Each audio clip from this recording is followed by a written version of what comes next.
lwaki amaanyi baagala okugamalira mu constituency ekola obulungi bwetyo nga ku muliraano waliwo constituency gye tutalina wadde chairman wero si wano ku kaadi ya DP. Zino constituency ezininaanye wano tetulinayo wadde owa DP nga chairman wero si wano. Lwaki national committee Mwami Mao amaanyi ogamalira wano we twawangula edda era nga wano woyagala okujja abantu so nga mu bitundu eri ekibiina gye kitamanyiddwa nze mbadde ngezaako wano n'entambula paka Buvuma okulaba nti nteekawo obukiiko bw'ekibiina n'okulaba nzizaamu bannakibiina amaanyi beesimbewo era n'omulundi oguwedde batubba bubbi ekifo ky'abakyala ekya disitulikiti twali tukiwangudde naye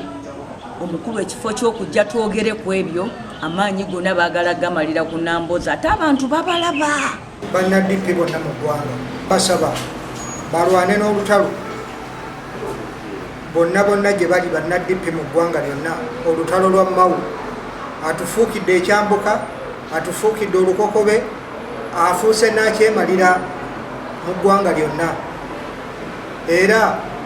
si ye muntu omukulembeze omutuufu owa DP era omukulembeze w'abantu. Abantu babalaba munange era abantu aba olw'okuba balaba nze kati buli wempita wonna buli gwensanga nkuba akamba Honorable beera mugumu ebyo ekyokukola tukimanyi n'omukazi omukadde weewuunya ne bw'osanga omwana omuto Honorable beera mugumu ekyokukola tukimanyi. Naye Mao kwegamba atufuulidde ddala fe abatategeera bannansi aba DP tuli obukadde tusuuka ne mu bukadde 10 yefuula atutegeerera ate nga bwatuvuma sebali mwota melodi n'atuyita simaye bikingajaba n'avuma lukwabombo alinga embwebogolera magulu 10 yandi oyo avuma abantu embwa atalina namakakati. Nze ebbanga lyemmaze nga ndi mulwadde nga Mwami Mao ne Mwami Kajimu bali muno mu mukono bayita bakansala banjogerako batuka bali balowooza n'okulowooza nti mukono ejja kuba ne by election bali bamanyi ngenda kufa bulwadde beesimbewo bw'otunuulira eyo kampeni yoyo omukulu tetandise jjo gyegitandika mu 2017 nga balowooza nti n'obulwadde bugenda kunzita tubeere ne by election wano era nga bo basuubira kugenda mu palamenti nga nagino emyaka 5 gye tumalako teginagwako naye Mukama ow'ekisa n'amponya. Ffe ng'abalonzi abamukono municipal twayongeza gundi Namboozi ekisanja kino ekigenda okuddako nga tumuyozaayo ky'emigo gyakubiddwa twakimwongera ffe ng'abalonzi. Ebintu Mao byasaana okuba ng'ayogerako ng'omukulembeze w'ekibiina ky'ebyobufuzi byebyo mwewuunya okugenda ku press conference atandika okwogera ku nze Namboozi ansikize taata wange omuntu atuuse okunzaala nti kati ate nze nve mu kifo ye taata wange addewo.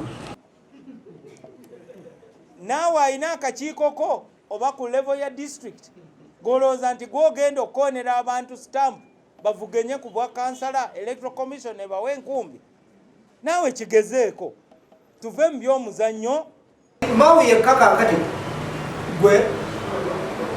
oba tumuyite ki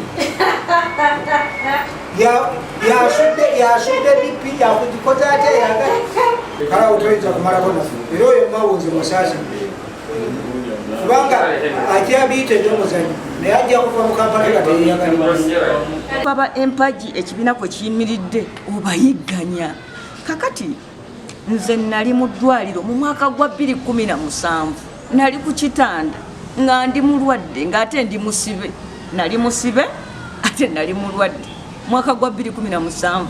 Mwami Mao najja wano emukono yeereeta ng'agamba mbu ajje ku reunion omuntu yali girowoozezza nti kutabagana abakulembeze b'ekibiina wano ne bamugamba kinakola amakulu fe okutuula wano nga Namboozi taliiwo ng'ate mulwadde ng'ate musibe n'ateekayo olukiiko lwa mpaka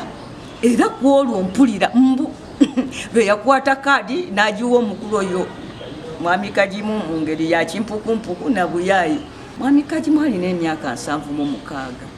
nze nina 5 kati kufennya osobola okuddira omuntu ow'emyaka 7 asikire owa 5 ne bwe tuba nga twagadde kukyusa mu bukulembeze tujja kuleetayo omuntu omulala ate nga muto okusinga Nambooze si kukola bukozi bwa nakigwanyizi kati yalaba ne gye yali akola mutoto bamuwummuza ne bamugamba tuula okaddiye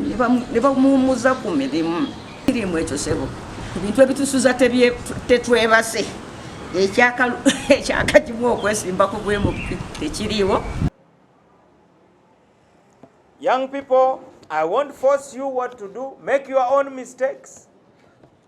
But Norbert Mao is like a signpost. You can ignore him, but when you get lost, you'll come back.